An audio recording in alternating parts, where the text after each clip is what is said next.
The rain came down in sheets, soaking the cracked earth and muting the sound of the distant explosions. Sergeant Elias Vorn opened his eyes to a sky blurred by smoke and ash. His head throbbed. The sharp pain behind his eyes pulsed like a heartbeat. Everything was gray. The sky, the mud, the broken trees. He blinked slowly, trying to remember what had happened. The last thing he remembered was the deafening sound of a mortar strike. His squad had been dug in near the Eastern Ridge, just beyond the ruined town the locals called Black Hollow. Then the sky lit up, and the ground disappeared beneath him. Now there was only silence. Elias sat up. His uniform was torn and soaked through. Blood ran from a cut at his temple, but it didn't feel deep. His rifle was nearby, half buried in mud. He grabbed it with shaking hands and scanned the horizon. No one. No movement. No voices. No radio chatter. He pressed the button on his earpiece. "Bravo, team. This is Vorn. Does anyone read me?" Static. He tried again. Still nothing. The wind stirred the leaves of a tree, missing half its branches. Somewhere in the distance, a dog barked. Or maybe it was something else. He got to his feet, his boots squelched in the mud. The air smelled of iron and smoke. He looked around and saw twisted metal, blackened helmets, a burnt flag half buried beneath a fallen tree. His squad was gone. Elias took a breath, coughed, and started walking. He wandered the ridge for hours, maybe more. Time felt broken, as if the world had stopped spinning. He found no bodies, no signs of life, just the occasional blood trail that ended too soon. Then he came to the village, Black Hollow. The buildings were hollowed-out shells, windows shattered, walls scarred by bullets.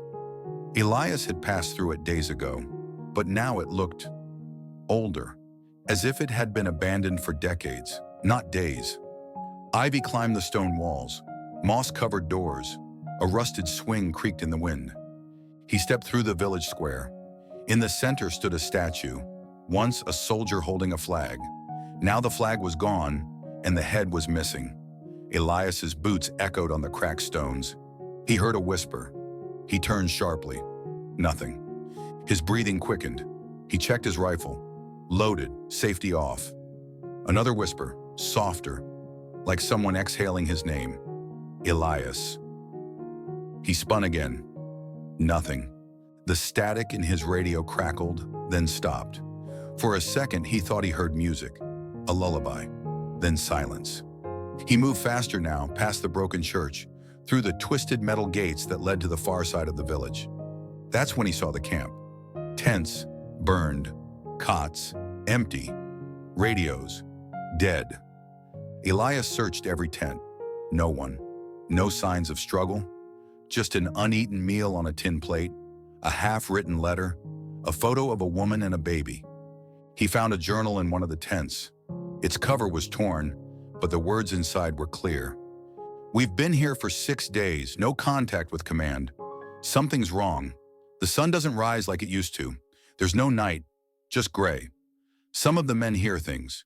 One saw a boy outside the wire, a boy with no face. I think we're lost, not just in the war, but in something else." Elias closed the journal. His hands were shaking. He kept walking.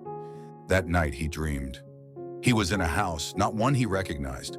The walls were covered in photographs, all of him, but older. His face lined, his hair gray. In some, he was wearing a uniform from a different war.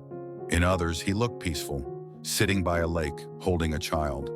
He turned a corner in the dream and saw himself, standing still, smiling. Then the dream turned to fire, screams, smoke. He woke up, gasping.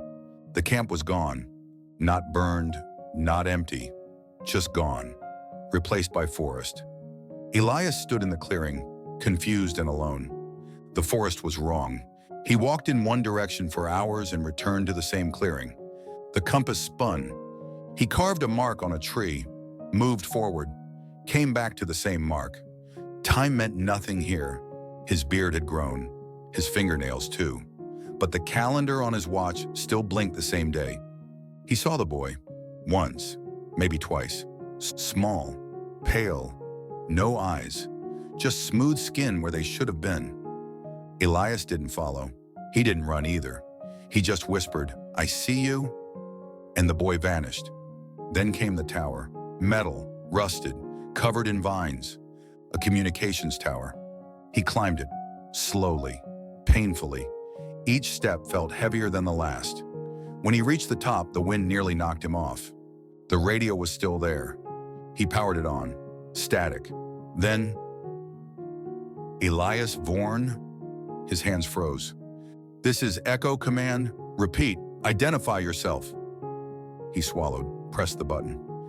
"Sergeant Elias Vorn, 19th Recon. I need evac. I'm at grid. I don't know. The forest moves. Everything's wrong." Silence, then a voice. "Vorn? That can't be. You were listed KIA 10 years ago." Static. "We buried you, your dog tags, your file. We moved on." Elias looked down at his hands. Still young, still strong, but his eyes felt ancient. The boy was there, at the base of the tower, waiting. Elias never came down. Not really.